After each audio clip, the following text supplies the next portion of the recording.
No hay fórmulas exactas para el éxito y en este caso tampoco para la libertad financiera. Ese estado en el que hemos logrado independencia y vivir de la rentabilidad de nuestras inversiones, negocios y ahorros. Sin embargo, sí hay algunas reglas de oro que todos deberíamos conocer y seguir para ordenar nuestras finanzas personales y domésticas o las de nuestros proyectos. Y por supuesto, para incrementar nuestra fortaleza económica y la de nuestras familias. Sobre todo en estos tiempos en que además se han sumado a nuestras preocupaciones problemas como la inflación, la inestabilidad y la incertidumbre, es necesario preguntarnos cómo gastar, cuándo y cómo emprender y qué es eso del interés compuesto y por qué es vital. ¿Puede ser bueno endeudarse? ¿Cómo nos alineamos en la familia? Soy Rafael Rincón y les doy la bienvenida a Navegando en Aguas Turbulentas, un proyecto de la Fundación Crecer y Sanar y AYEP para conversar sobre libertad financiera en entornos desafiantes. Hoy nos acompaña en Santiago de Chile Enrique Covarrubias. Enrique es empresario relacionado con las industrias financiera, inmobiliaria, agrícola y logística en Chile y en los Estados Unidos. Es ingeniero agrónomo por la Pontificia Universidad Católica de Chile. Tiene un MBA en la misma universidad con intercambio en la Universidad de Wisconsin en Estados Unidos y cuenta con un PhD por la Universidad de los Andes. Bienvenido, Enrique. Muchas gracias por acompañarnos hoy en Navegando en Aguas Turbulentas. ¿Qué tal, Rafael? Muy buenos días. Un ¿Qué gusto de tal? estar contigo. Muy buenos días. Bien, yo quiero decirle a las personas que nos están acompañando, antes de empezar, que preparen sus preguntas en la sección de preguntas y respuestas, que las tienen ahí directo en sus pantallas en el Zoom, porque las vamos a hacer después, Enrique, luego de esta conversación, para saber un poco más sobre lo que hemos conversado. Así que, Enrique, para no dilatar más este inicio, no quisiera comenzar de lleno en este tema sin preguntarte antes cómo llegaste a este proyecto de la Fundación Crecer y Sanar, del que eres cofundador. Bueno, con todo gusto. Hablar de la Fundación Crecer y Sanar es remontarnos hace algunos años atrás, cuando tengo que contarle necesariamente tres pequeñas historias para eso. Una internacional que tiene que ver con la historia de un muchacho de 9 años en Hawái, que un día viernes al final de sus clases, dentro de este estado de Estados Unidos, se junta con algunos compañeros de clase y escucha que van a ir a una playa muy elegante en Hawái. Y él les dice, yo también quiero ir con ustedes. Y sus amigos se le acercan, empiezan a murmurar un poco por detrás, y él insiste y dice, bueno, vamos, ¿por qué estamos esperando? Y los amigos le dicen, Robert se llamaba este niñito, una historia real, tú no puedes ir porque eres pobre. Y este muchacho de 9 años se queda como, diríamos en chileno, y no va, pero llega muy preocupado a su casa y habla con su papá, que era un profesor del estado de Hawái, que estaba leyendo el diario, y cuenta en esta historia de que le pregunta al papá, papá, mira lo que me pasó, yo quería ir a esta playa con estos amigos, y resulta que me dicen que yo no puedo ir porque yo soy pobre. Y yo te quiero preguntar, ¿qué es lo que es ser pobre, papá? Y el papá estaba leyendo el diario así, baja el diario, se baja los anteojos, imagínate que estaba así, y dice, ¿de verdad te dijeron eso? Sí, papá, le dice. Y cuenta que él lo que hace es que pescó el diario y siguió leyendo. Entonces, este muchacho Robert, todo esto está relatado en un libro muy entretenido, que es una primera recomendación que quiero hacer. Él sigue leyendo, avanzando y dice, bueno, ¿qué hago? Porque mi papá no me va a ayudar en esto. Y él tenía un amigo que se llama Mike, y el amigo de su papá era un hombre que tenía propiedades, que tenía gran fortuna.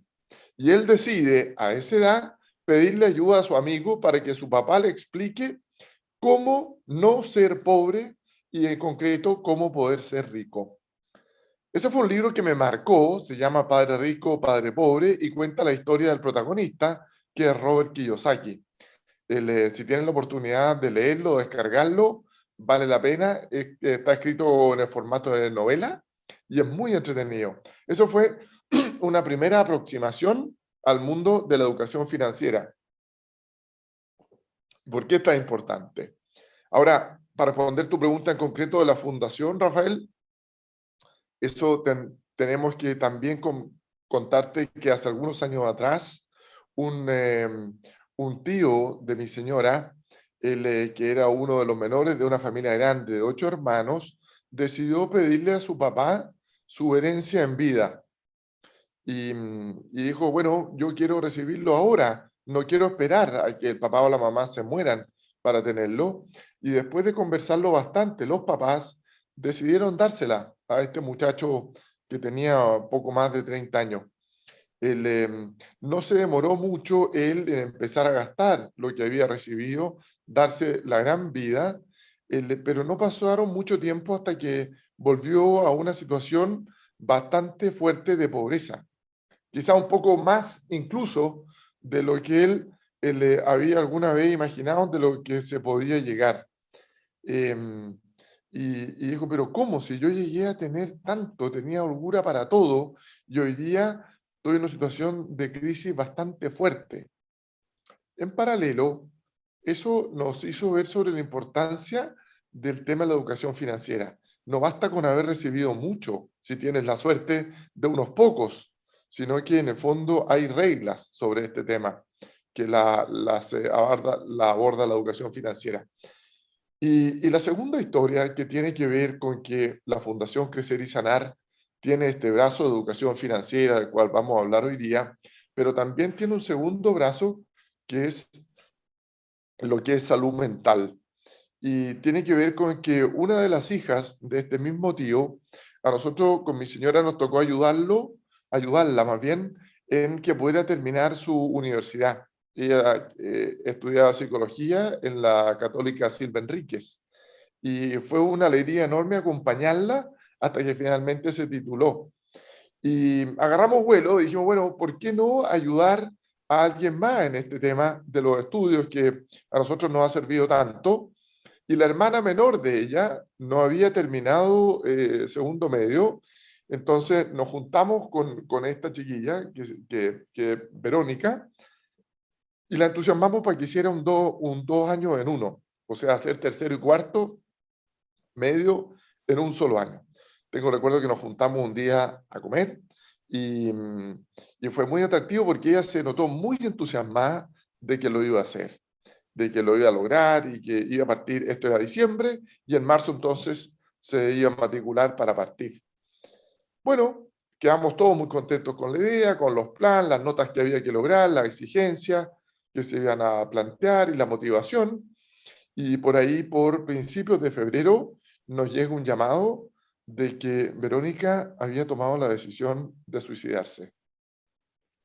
Y eso fue un golpe muy grande porque con todas las expectativas que ella tenía a sus 24 años, tenía una niñita de 9 años también, ella una hija, y eso en el fondo, junto con golpearnos y ser un terremoto varios grados más del que sentimos esta noche que acaba de pasar, eh, nos abrió la segunda rama de la fundación, que es prevención del suicidio juvenil. Entonces ahí también trabajamos fuertemente con la Escuela de Psiquiatría de la Universidad de los Andes y será motivo de otra charla, de otra conversación, poder abordar eso en más extensión. Dos poderosísimas historias, Enrique, la de Robert Kiyosaki, el autor de Padre Rico, Padre Pobre. Además, un libro muy conocido, muy vendido, y también la historia que nos acabas de contar, que es bueno, más cercana, más personal y te ha motivado con todo esto, Enrique. Ahora, Enrique, en todo esto que estábamos, conversamos en el día a día y que también vamos a estar conversando a lo largo de esta serie de conversaciones, van a aparecer muchos dos términos que son los de educación financiera y libertad financiera. Ya tocabas de mencionar uno de ellos, ¿no? ¿Puedes explicarnos qué son exactamente y para qué nos sirven? Porque pareciera que la educación financiera es algo para los empresarios, para los economistas, pero no es así. Claro que sí. Mira, en simple, porque mi aproximación a los temas es la de un empresario, entonces es eminentemente práctica. La educación financiera se refiere, bajo mi punto de vista, a cuáles son las reglas del dinero. El dinero tiene ciertos códigos y tiene ciertas reglas que es importante conocer y dispuesto a manejar para ser capaz de irlo multiplicando en el tiempo. Y la libertad financiera es el fin. Si la educación financiera es el medio, la libertad financiera es el fin, que lo que apunta es, de nuevo, déjame poner una definición simple, trabajar por gusto y no por necesidad. Tú puedes seguir trabajando, puedes seguir esforzándote mucho, pero es exclusivamente por gusto, porque cuando has alcanzado la libertad financiera, tus inversiones te alcanzan para cubrir holgadamente tus gastos corrientes. El dividendo de tu casa, el colegio o la universidad de tus hijos, la salud, tus vacaciones, tus gustos, algunos caprichos. No tienes la necesidad de trabajar por ello. Es el dinero el que trabaja por ti. Y Enrique, una pregunta muy breve con respecto a esto. El estado de la educación financiera en Chile no parece ser muy auspicioso, ni en las escuelas, ni hay un grado aparentemente de ignorancia en esa materia tremendo. Mira, sí, la verdad que el tema de la educación financiera no se enseña en ninguna parte, no se enseña en el colegio, no se enseña en la universidad. Si tú estudias carreras más en el mundo de los negocios, quizás ingeniería comercial, tienes una aproximación, pero todavía muy en la línea de que te enseñen a ser un buen ejecutivo o un buen empleado. Es difícil el tema que te enseñen de educación financiera todavía en Chile. Existe, no obstante, una ley que se publicó a mediados del 2019 donde la educación financiera pasa a ser una obligación para los alumnos de primero medio de todos los colegios de Chile. Eso podría ser una muy buena declaración del gobierno. En la práctica quedó encargado eso a los profesores de historia. Y la Universidad Católica hizo una encuesta el año pasado, en medio de la pandemia, respecto a los profesores de historia, qué porcentaje se sentía realmente preparado y capacitado para enseñar educación financiera a sus alumnos. El resultado, 95% declara que no se siente con las habilidades mínimas para enseñar esa materia, lo cual tengo la impresión que si bien la ley es una buena idea, nace muerta. Mm, Así es, Enrique. Enrique, a lo largo de estos meses desarrollamos un programa de educación financiera y tú planteaste 5 reglas de oro. Acabas de decir precisamente que el dinero tiene sus códigos, tiene sus reglas. Y la primera parece simple y obvia, pero quizás no lo es tanto, y dice, gasta menos de lo que gana. Pero vemos el panorama, por ejemplo, de endeudamiento y vemos tantas cosas y eso no parece tan fácil de aplicar, ¿no? Así que, ¿de qué trata exactamente y por qué es tan difícil gastar menos de lo que se gana? Bueno, hay que entender que para gastar menos de lo que se gana, primero la regla básica es saber exactamente cuánto se gana y cuánto se gasta. Parece obvio, pero no lo es tanto. Tengo muchos amigos míos que no tienen idea cuánto gastan. Muchas veces el ingreso uno lo tiene un poquito más claro, sobre todo cuando es fijo, pero los gastos son una cosa que están en una suerte de nebulosa, de que se tiene una idea muy general. Pues bien, lo primero es manejar un presupuesto. Y un presupuesto tiene ingresos y tiene gastos.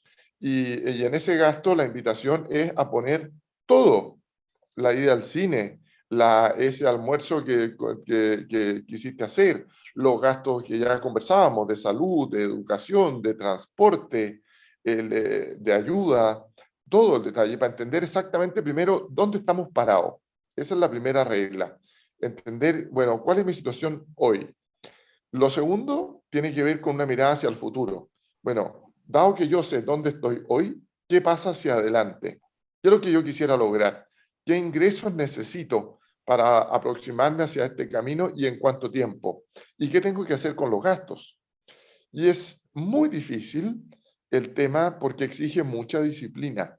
Entonces, el manejo de los gastos, la tentación es enorme y todo nos gusta porque las necesidades nuestras son infinitas, pero los recursos son limitados. Entonces, ahí tenemos un dilema que exige mucha autodisciplina.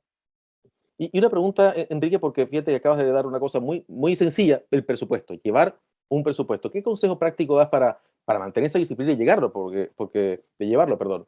Porque da trabajo. Es decir, llevar un presupuesto es realmente sentarse, quizás a final de cada tarde, revisar las boletas que he tenido hoy. Es decir, no es una cosa que hagamos automáticamente. Sí. Mira, yo te diría, Rafa, lo primero, guardar todos los comprobantes. Consejo muy práctico, muy sencillo, ¿ah? Guardar todos los comprobantes de los gastos. Y lo segundo, al menos una vez al mes, sentarse un ratito y poder tener una idea clara exactamente de cuáles son todos mis gastos y todos mis ingresos. Y eso tenerlo en una periodicidad todos los meses, sin excepción, sin saltarse ninguno. Y, y después lo que te decía tiene que ver con la mirada de futuro. Es decir, bueno, esta es la situación donde estoy. Lo escribo, muy importante, lo pongo en mi agenda, porque lo que no está en mi agenda no existe. Mm.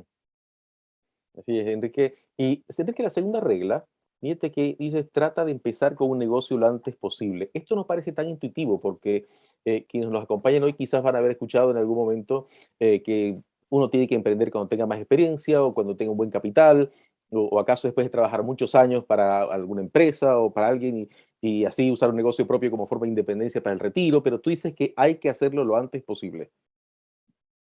Sí, mira, eso tiene que ver con, yo te diría que con dos cosas, Rafa.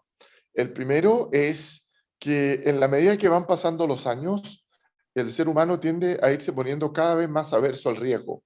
Y el ser emprendedor o ser empresario exige tomar una cuota de riesgo relativamente alta. El ingreso esperado es mayor, pero la contraparte es que el riesgo también y la posibilidad de fracasar y los costos del fracaso también son mayores. Entonces, cuando tú ya imagínate que tienes tu familia, tienes dos, tres, cuatro hijos, espero no espantar a nadie con cuatro hijos, pero yo tengo seis. Dime. Tus costos fijos van aumentando. Entonces, el costo del error, el costo del fracaso se vuelve muchísimo más grave y junto con eso nos vamos poniendo más aprensivos por el solo hecho de ir celebrando cumpleaños en el tiempo. Entonces, el partir antes es muy importante. Si tú partes independiente cuando joven, tu costo del fracaso es muy bajo. Entonces, tiene bastante sentido. ¿Qué es lo que tienes que cumplir? Dos condiciones, creo yo. La primera, conócete a ti mismo. Bueno, ¿cómo te sientes tú con el riesgo? ¿Qué pasa si tienes 100 y un día en particular y lo inviertes y pierdes 40? ¿Quedas sin dormir? ¿Andas irritable? ¿Andas tratando mal a todo el mundo? ¿O eres algo que eres capaz de tolerar?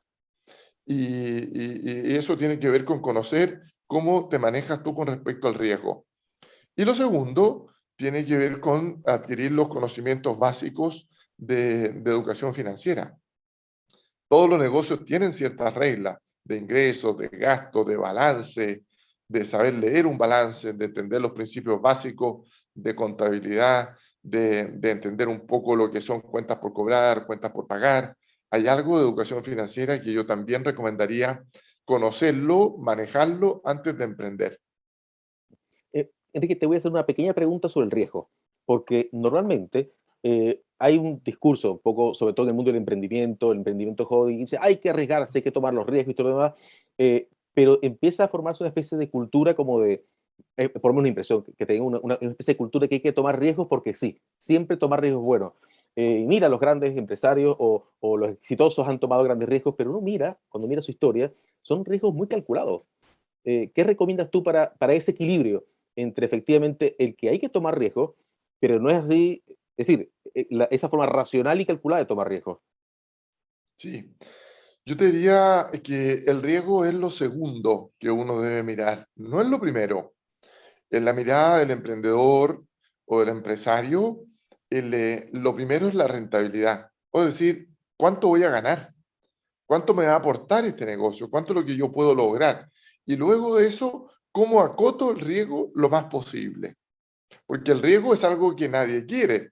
Muéstrame a alguien que le guste el riesgo en sí mismo y yo te voy a mostrar a un mentiroso o a un loco. Lo que nos gusta en el mundo financiero es la rentabilidad, es el ingreso, es el dinero. Y queremos lograr lo más posible. Conversaremos después con qué fines, ¿verdad? Con qué propósitos. Y dado eso, en el fondo, lo que uno busca es maximizar la rentabilidad para un determinado nivel de riesgo. Enrique, aquí con esta pregunta vamos a empezar ahora a entrar en la física cuántica, porque hay una de tus reglas que dice maneja el interés compuesto. Y la verdad que uno, interés ha escuchado mucho, más o menos tenemos unidades, pero compuesto, eso ya suena como otra cosa. ¿A qué te refieres con interés compuesto? Porque suena como muy sofisticado para hacer algo cotidiano. Sí, mira, es sencillísimo. Déjame graficártelo. 2 más 2 en el interés compuesto suman 5. Y eso, para darte un ejemplo práctico, imagínate que tú tienes una inversión de 100 que logra un 20% de rentabilidad en un año, al final de ese año tienes 100 más 20, son 120. Al segundo año, si logras la misma 20%, tú ya no invertiste otros 100, invertiste 120, por lo tanto sacaste 144 de resultado. Eso que parece tan simple, cuando uno lo grafica, es la diferencia entre un crecimiento lineal y un crecimiento exponencial. Entonces, es como, para darte una idea, tú logras en el tiempo más de 10 veces en el interés compuesto de lo que eres capaz en una inversión simple. Y si tú dices, bueno, pero es que 10 veces, no sé si es mucho o poco, imagínate solamente que tú tienes la posibilidad de correr o andar en bicicleta a 30 kilómetros por hora o te pasan una bicicleta que anda a 300 kilómetros por hora. Más allá de los riesgos, ¿no? Que hablábamos hace un minuto. Claro. Pero la diferencia en los años es impresionante. Entonces, es una cosa muy importante. Fíjate que le preguntaron a Warren Buffett, como parte de una anécdota, cuál era la clave de su éxito, el mayor inversionista de fondos en el mundo, como es Berkshire Hathaway. Y él dijo, mira, yo les diría fundamentalmente dos cosas. Vivo en un gran país donde la libertad juega un rol clave. Y segundo, he gozado de los beneficios del interés compuesto. Fíjate que es interesante porque uno, cosas como gastar menos, como ser responsable, uno más o menos la escucha mucho, pero el interés compuesto entre las reglas de oro más cotidianas, la verdad que es como bastante más sorprendente. Eh, la otra cosa, Enrique, el endeudamiento, porque lo primero que uno escucha siempre es no te endeudes. Es casi un mantra, ¿no? Y se asume que tener deudas es malo, eh, en fin, pero tú dices, usa la deuda. Es otra de las cosas contraintuitivas de estas 5 reglas de oro, tú dices, usa la deuda. ¿Cómo y para qué se usa la deuda? Sí, mira, lo primero, Rafael, que habría que distinguir es que en mi mirada existen dos tipos de deuda, una deuda buena y una deuda mala. La deuda mala es aquella deuda que usamos para financiar nuestros caprichos. Oye, nos gustó el último iPhone o el último Samsung que vale 1 millón de pesos. Eso es un capricho. No quiero decir que esté mal, pero no es algo necesario para trabajar o para desarrollarse. Tiene mucho de gusto y no tanto de necesidad. Todo lo que se fea, ese tipo de gasto que tú tienes que pagar esa deuda por sí mismo, es la deuda mala y en mi recomendación hay que evitarla. Pero existe deuda buena, que es aquella deuda que otro la paga por ti. Por ejemplo, cuando compras un departamento, y lo arriendas a un tercero, ese tercero en su valor de arriendo mensual te va a pagar lo suficiente para que tú le pagues al banco los intereses, pague las contribuciones al Estado y eventualmente te quede algo para ti en ese tema. Entonces, en ese modelo, esa deuda, que puede ser departamento, puede ser unos metros de bodegaje, puede ser mini bodega, imagínate tú cualquier negocio que funcione sobre el modelo de que otro paga un arriendo, te permite ir desarrollándote y ir creciendo en el tiempo. Eso es lo que le llamamos deuda buena. Y ahí no lo mencionaste, Enrique, pero lo dejaste claro de forma implícita que hay una diferencia muy grande, y son dos conceptos también centrales en educación financiera entre necesidades y deseos, que a veces, porque uno de pronto va por la tienda, vitrinea un poco, mira unos zapatos, los necesito, ¿no? Y uno tiene que realmente hacerse la pregunta, ¿no? ¿Los necesito o los deseo? Que ese es Sí, otro sí, punto. sí. Es un buen punto y yo te diría que ahí quizá el principio orientador es el tener un foco, un objetivo. ¿Qué es lo que yo quiero lograr? Respondida esa pregunta, yo definiría necesidades y caprichos. Las palabras son importantes, decía Humberto Mm. Maturana, porque crean realidades.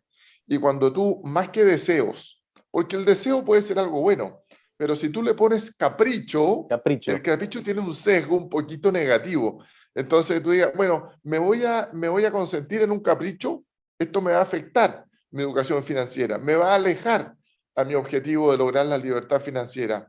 ¿Estoy dispuesto? Y quizás la respuesta es sí, pero ayuda a tomar conciencia de que lo que estás haciendo te aleja del objetivo que primero te Mm. fijaste. Y ahí voy a aprovechar, Enrique, de recomendar un libro que es el de Vina Venkataraman. una mujer estadounidense de origen indio, me parece que fue asesora de la Casa Blanca también, y escribe un libro que se llama El telescopio del optimista. Pero lo que está en el fondo de este libro es la importancia de las decisiones actuales para el futuro. Es decir, que efectivamente en educación financiera, el tener una visión de futuro presente todos los días con lo que yo quiero lograr, lo que quiero hacer, me va a hacer tomar eventualmente mejores decisiones, porque lo que somos hoy son en el fondo el producto de las decisiones pasadas y lo que seremos mañana son producto de decisiones actuales. Por supuesto que sí. Eh, Enrique, mantente alineado con tu pareja. Esa es otra de las reglas de oro y esta suena de todo menos financiero, porque suena como el campo de los gustos, de los proyectos de vida, de cómo educar a los hijos, cosas así, pero ¿dónde está el aporte de esto de estar alineado con tu pareja en la libertad financiera? Bueno, déjame nada más que darte un ejemplo de que llega un muchacho que está convencido de lograr la libertad financiera, que está con toda la fuerza, las ganas y ya se lo definió como su gran objetivo. Y llega a la casa y la señora lo espera con las últimas vacaciones en Playa del Carmen. Y eso significa que los ahorros que han logrado por un año había que destinarlos completo a esas vacaciones, en vez de ir, por ejemplo, al Tabo, al Algarrobo o a algo distinto, que no se trata de quedarse sin vacaciones, pero sí hacer algo que podría costar la décima parte. Eso es muy difícil plantearle por qué es muy importante para lograr nuestro objetivo de educación financiera y de libertad financiera, el tener una disciplina de control de gasto.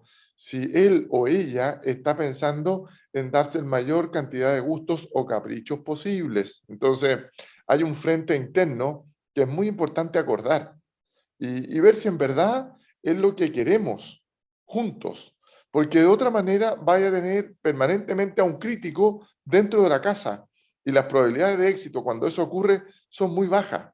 Es muy difícil hacerlo si alguien permanentemente que tú quieres te está cuestionando por qué te estás sacrificando, por qué te estás esforzando, por qué no podemos darnos este gusto si tenemos los ahorros y al final termina por derrumbarse el proyecto.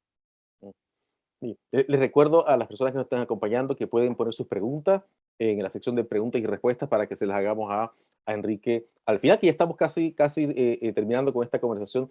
Enrique, ya para ir cerrando, ¿cuál es tu mensaje para quienes nos escuchan? Y más concreto, ¿qué podrían hacer hoy, en este instante, para empezar el camino a la libertad financiera, sobre todo los más jóvenes, en términos de algún consejo práctico que puedan empezar a aplicar desde hoy mismo? Y como digo, sobre todo la generación más jóvenes, que son las que tienen todo el futuro por delante también. Sí. Oye, jóvenes y no tan jóvenes, solo recordar que el fundador de Kentucky Fried Chicken se independizó a los 62 años, ¿ah? Él fue empleado toda su vida y decidió emprender a los 62, así que un mensaje de esperanza para los que nos escuchan y no son tan jóvenes, aquí siempre se puede. Un mensaje práctico, yo te diría que después de esta charla, quédense un ratito mirando por la ventana hacia afuera, salgan a caminar 2 minutos y piensen si es que este podría ser un objetivo interesante para su vida, si este podría ser un propósito para su vida. El tema de la libertad financiera, de educarse financieramente, si vale la pena, dado la realidad donde están, donde viven, qué es lo que están haciendo, la situación que están enfrentando hoy ustedes, su comunidad, sus amigos, el país, si es que es algo. Y si la respuesta después de reflexionar un poco es sí, bueno, vayan a una segunda pregunta. Entonces, ¿qué van a hacer para poder formarse financieramente? ¿Cómo se va a traducir esa decisión en medidas concretas? ¿Cómo lo voy a poner en mi agenda al final del día? Sí. Enrique, y bueno, con eso que estás diciendo, muy importante porque uno también tiene un poco esa impresión de que ya llega a cierta edad es muy tarde, ¿no? Que ya todo está hecho, que ya la vida se fue, pero hay que recordar dos cosas, ¿no? Como hoy el promedio de la expectativa de vida ha aumentado tanto y la verdad que el tiempo que tenemos, como el caso del fundador de Kentucky Fried Chicken, ¿no? Que a los 62 años todavía pudo emprender y hay, bueno, gran cantidad de facilidades hoy, incluso tecnológicas y todas estas que nos hacen posible darle utilidad a nuestra vida por muchísimos años, ¿no? Bueno, tenemos ya una sección de preguntas para el público, así que pueden irlas planteando por acá. Acá tenemos una pregunta, o tenemos un comentario de Gabriel Navarro, y nos dice, el comprar dinero tiene un precio que es la tasa de interés, independiente de lo que algunos economistas digan, es el costo del crédito y no del dinero. Y nos pone entre paréntesis acá, Escuela Austríaca de Economía. ¿Qué opinión nos da sobre eso, Enrique? Que tiene razón en cuanto a que es el costo del dinero, fundamentalmente el costo que significa adquirirlo, que nosotros le llamamos deuda. La deuda en la práctica es la que tiene un costo y la inversión, por otro lado, tiene una rentabilidad. Y nuestra preocupación debe ser siempre que la rentabilidad que somos capaces de lograr con nuestras inversiones sea mayor que el costo de la deuda. Ese concepto es clave al que apunta, digamos, nuestro asistente. Es esa brecha la que nos permite ir creciendo y acercándonos al propósito de la libertad financiera. Pero se fue varios capítulos más adelante porque habla de un conocimiento más detallado de lo que estamos conversando. Perfecto. Felipe Morán nos deja por acá una pregunta y nos dice, si no he realizado este camino ordenado y ni siquiera comenzar, ¿cuál es la regla básica para partir en el camino de la educación financiera? Yo me atrevo a recomendar que partan leyendo el libro de Padre Rico, Padre Pobre. Hay otros libros un poquito más sofisticados que puede ser Guía para Invertir o El Inversor Inteligente, también Guía para Invertir de Kiyosaki, o si quieren algo más elevado, El Inversor Inteligente de Benjamin Graham.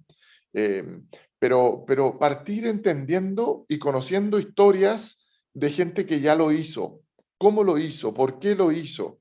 Imagínense que Kiyosaki partió a los 9 años, o sea, nadie puede excusarse de que es muy joven. De seguro no tenemos ningún auditor de 9 años o menos aquí. Así es que creo que vale la pena. Pero conocer historias inspiradoras y tener la convicción de que se puede es un primer paso que yo creo que es bien importante. Enrique Antonio Rincón nos pregunta por acá, ¿cómo proteger a las finanzas familiares de los malos gobiernos? Muy precisa la pregunta. Uf, es bien amplio, pero los malos gobiernos desde el punto de vista financiero, yo te diría que lo primero que generan es inflación. La inflación es como un cáncer que te come tus inversiones, te come tu ahorro, te aumenta el costo de la vida. Entonces, para efectos de protegerse, en ese sentido, una forma de protegerse, nosotros lo hemos visto en Chile en el último tiempo, es invertir en dólares, porque lo que ocurre es que al país que se va empobreciendo, inmediatamente el termómetro para medirle el nivel de pobreza es su tipo de cambio. Mientras más alto sea el tipo de cambio, mientras más aumente en el tiempo, probablemente esa economía se ha ido empobreciendo y se ha ido debilitando. Entonces, hay un primer mecanismo de protección que es invertir en dólares. Ustedes han visto lo que ha subido el tipo de cambio desde el 2019 hasta ahora. Hay otra alternativa que es invertir en UF, porque al aumentar la UF, Chile es el único país del mundo que tiene la unidad de fomento como un indicador propio en el cual uno puede invertir en eso. Entonces, también es un mecanismo importante. Creo que hay que tener cuidado, mucho cuidado hoy día con la deuda en UF, porque esa deuda o la deuda en dólares, lo mismo que sirve para invertir, juega un rol Claro. negativo y contrario a la hora de tomar deuda, van con signos cambiados. Entonces, tener precaución con respecto a la deuda en dólares. Y si tienes que endeudarte necesariamente para poder hacer la inversión, la clave es calzarte. Si el activo, si la inversión está en dólares, la deuda tiene que estar en dólares. Si la inversión está en UF, la deuda en UF, en pesos, con pesos y así sucesivamente. Eh, hay una discusión que voy a aprovechar que estás comentando esto, de que hay una discusión que está sobre las tasas de interés, de los créditos hipotecarios, estas cosas y hay una diferencia muy grande entre tomar algún tipo de crédito con tasa variable o con tasa fija. ¿Qué nos dices al respecto, con respecto a, un poco enlazado con este punto? Mira, tiene que ver, a mi juicio, con cómo están tus expectativas y las expectativas de los expertos en Chile. respecto a las tasas que van a ocurrir hacia adelante. Si tú crees que van a aumentar de manera de que van a ir subiendo cada vez más o crees que van a disminuir. Van a aumentar necesariamente si es que la inflación sigue aumentando. El Banco Central en ese sentido tiene la obligación, su principal obligación es controlar la inflación en Chile. Entonces, si ve que la inflación sube, su principal mecanismo de política monetaria es poder subir la tasa de interés que controla el Banco Central. Subiendo la tasa de interés, suben las tasas de todo el sistema financiero. Lo suben las tasas de los créditos en cuotas, lo suben las tasas de los créditos hipotecarios, hay un aumento generalizado. Y en general lo que está pasando en Chile hoy día es que las expectativas de aquí a 12 meses más es que las tasas van a seguir subiendo. La discusión no es si van a subir o no, sino que cuánto van a subir. Entonces, tomar una tasa fija hoy pareciera ser un poco más recomendable que tomar una variable. Al revés, cuando tú tienes la expectativa que las tasas van a bajar, conviene tomar una tasa variable porque ahí vas rodando sobre la curva, por así decirlo. Y si la curva baja, tu tasa baja. Exacto. Bueno, y Enrique, esto que nos dice nos recuerda también que temas como las discusiones sobre el Banco Central, la autonomía del Banco Central, nos afectan directamente como personas, es decir, no son temas alejados, digamos, que quizás afectan a la gran economía, sino que entran en la economía doméstica en cosas como, por ejemplo, la inflación. Si tenemos esos mecanismos, por ejemplo, que ayuden a controlarla o no, eso también es importante. Sin Eh, duda, y solo para que tengas una idea, Rafa, el hecho de que un banco como el Banco de Chile haya cortado sus créditos de 30 a 15 años y haya aumentado algunos bancos de 20% de pie a 30% de pie, significa en la práctica que tu dividendo se encareció muchísimo. Entonces, la posibilidad de acceder a una vivienda propia y comprar una inversión para arrendarla inmediatamente se hizo muchísimo más cara. Y con eso, de nuevo, empobreces la economía, porque no aumentaste los ingresos y aumentaste los costos. Esa es la definición de empobrecerse. Tu brecha entre ingreso y costo disminuye. Así es. Eh, una pregunta práctica también, más familiar, un poco en lo que has comentado de estar alineado con tu pareja, tiene que ver con la educación de los niños. Tú tienes la experiencia de que no solamente tienes tu familia, que además es una familia numerosa de 6 hijos. ¿Qué haces tú a diario, Enrique, precisamente para transmitir esto a tus hijos? Y que les puedas recomendar a otros padres también que nos estén escuchando. Mira, en general, de mi época de niño, había una regla y era que no se hablaba de plata en la mesa. En la mesa se refería en el lugar de almorzar en familia o de comer. Yo creo que esa regla poco a poco hay que cambiarla y hay que ser capaz de ir conversando de las reglas del dinero que nos toca a distintos aspectos de la vida. Entonces, podemos tomar la decisión de no hablar de esto, pero si no lo hablamos en la mesa, no se habla en el colegio, no se toca en la universidad o en el instituto, cuando hablamos, cuando discutimos de este tema, cuando nos formamos sobre esto. Entonces, aquí la recomendación es conversarlo y conversarlo con los niños. ¿Desde qué edad? Bueno, Kiyosaki partió a los 9 años. Yo te diría que cada edad tiene sus bemoles, sus intereses, a través de juegos cuando son más pequeños, pero después el mundo de inversiones puede partir muy temprano y que los niños le vayan dando el gusto para entender cómo funciona, que se equivoquen, que cometan errores, que tengan algunos aciertos y vean si este puede ser un camino para ellos también. Y bueno, aquí tenemos ya una última pregunta, Enrique, de Gonzalo Aranda, que la voy a aprovechar precisamente porque es la que siempre suelo usar de cierre, porque Rodrigo nos pregunta, ¿cuáles son los libros que más recomiendas para aprender educación financiera? Ya adelantaste un poco, Padre Rico y Padre Pobre, pero no sé si quisieras ahondar un poquitito más en eso y recomendaros algunos otros títulos que tú tengas en mente. Mira, yo te diría ahí hay tres: Guía para invertir de Kiyosaki, Padre Rico, Padre Pobre. Partan con Padre Rico, Padre Pobre, si me permiten hacerle una sugerencia, porque es como el principio básico. Además, está contado como una novela, lo cual lo hace mucho más entretenido de leer. Y aquellos que no están acostumbrados a la lectura, pónganse un plan de 15 minutos diarios, pero no menos de 15, no más de 15, hasta que logren leer el libro. Se van a dar cuenta que los va a pescar solo si es que el tema en verdad los motiva y les interesa. Una vez que ya tienes ese tema, la pregunta de cajón que va a decir es, bueno, ¿cómo lo hago para invertir? Y ahí, de nuevo, Kiyosaki se anticipa y establece su libro de guía para invertir. Hablamos también de lo de Benjamin Graham, del inversor inteligente, y cursos permítame también pasar un aviso. El próximo año, en marzo, nosotros como fundación vamos a lanzar por segundo año ya nuestro curso de educación financiera, que creo que uno de los cursos, Rafael, tú me lo podrás objetar o apoyar, de que es uno de los cursos más completos de educación financiera que existen en Chile. Son varias sesiones, son 3 grandes módulos y ahí hay una forma de capacitarse y meterse en este mundo con una disciplina de 1 hora a la semana. Así es, Enrique, bueno, y completo además diciendo que es un curso que también se enfoca en tener al menos 3 grandes pilares, que son el de conciencia, la conciencia y la importancia de la educación financiera, cultura de educación financiera y conocimiento. Es decir, tener muy claros todos estos conceptos de lo que tú nos has hablado, como el interés compuesto, como la inflación, todas estas cosas, y bueno, eso y muchísimo más, porque ahí hay mucho sobre inversión, emprendimiento, entorno, en fin. Y bueno, Exactamente.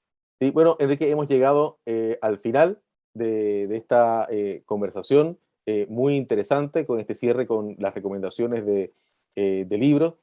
Solamente les puedo decir también que sigan este ciclo que va a estar en unos días más anunciándose de Navegando en Aguas Turbulentas. Muchísimas gracias, Enrique, por estas palabras de hoy, por estas 5 reglas de oro que ojalá las podamos tener, bueno, siempre presentes, anotadas, memorizadas y practicadas, sobre todo, que es lo más importante, en casa.